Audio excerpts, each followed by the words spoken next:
Hi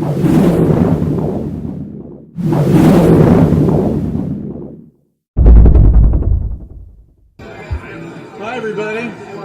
How's everybody doing? You digging the Comic-Con?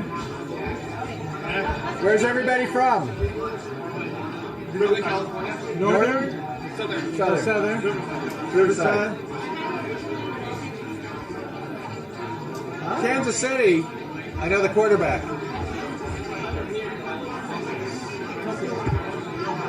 Truly. That's just Northern California, right? How do you love it?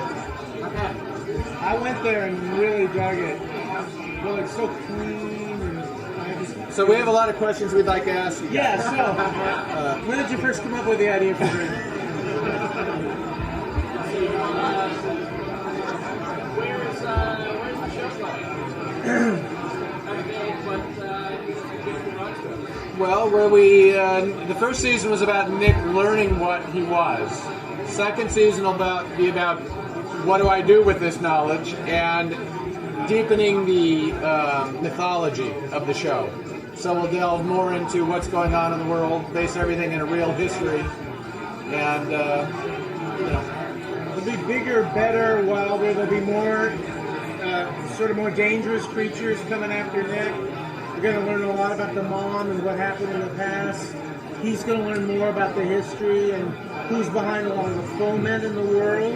So where maybe the first season had a lot of micro focus on the big bad wolf as the child molester and a guy who is a rat creature can have all the rats follow him. We're going to go a little broader. We're going to keep doing that. We're going to go into a more macro world where we learn more about what's really going on in the world. And to us, it's very real. We don't. It's not like fantasy to us.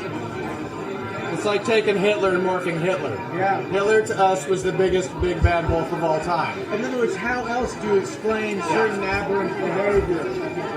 It's the only way we can explain it.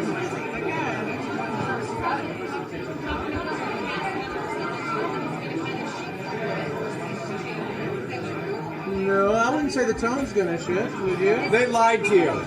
You can't trust. They're actors. You can't trust them. No, don't believe anything they say. No, but I think maybe what they're saying, they're all getting deeper into their characters. They all know more about their characters. Each one of them is going to go through something this year. Nobody's going to be left out of the party. They're each going to have fun and difficulties. Right. Well, you know the one. Were you in the panel? Did you see? Okay. Well, there's one in 201. It's a quote from Yates, and then the first security guard who comes in there, he says, "This is Yates. We got trouble." So that was unusual to do that. Well, we have a lot of people who help us, and we're constantly reading Grimm fairy tales and other mythological sources. And we're always looking for, once we discover what the show is about, I mean, the ones like Cinderella and Sleeping Beauty are kind of obvious, but if it's a little more obscure, we look for stuff, and we have all these great people who look for stuff. We also try to find the fairy tale in real stories as well. Sometimes real crime stories. If you think of the perpetrator of the crime as a Besson character, you can kind of spin a fairy tale around it. So again, how do you explain stuff? Yeah. It's the only way to explain it. Because we think we're explaining the monsters inside. There's going to be a lot of real world tie-in and much more this year. A lot about these royal families that you're going to learn. More about the coins, more about the key, more about the maps.